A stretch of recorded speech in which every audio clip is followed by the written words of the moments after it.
As a Kenyan, I would say it's a real pleasure to have free cities here, and especially in a medium-sized city. I think we've had them in big cities before, but for me, this brings it close to home in terms of especially the rural-urban linkages, and looking at the role of women, especially in food security and agriculture.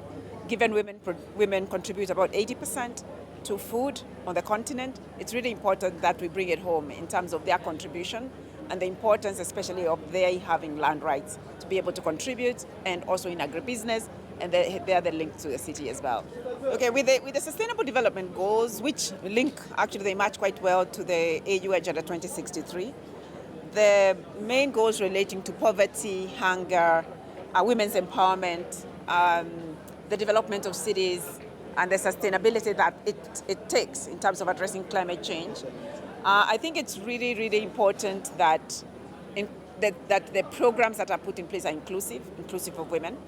And if they are not inclusive of women, then we will not be able to achieve them in the first place. And that's why, like with the SDGs, you have SDG 5 that tackles the issue of empowerment of women.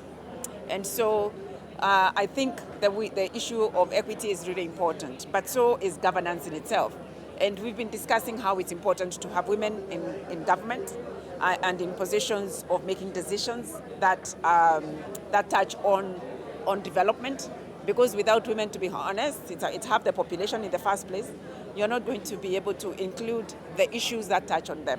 But it's not just having women as a woman myself. It's really about understanding the key issues that touch on why we should be inclusive. And especially having men behind that and seeing men as solutions and not necessarily in competition to women. So it's really important that we look at it in terms of how to empower women, even after the laws have been passed, but also how to remove the hurdles in institutions, whether it is the legal, but also land administration, ensuring that there's transparency of information so that it's accessible to everyone.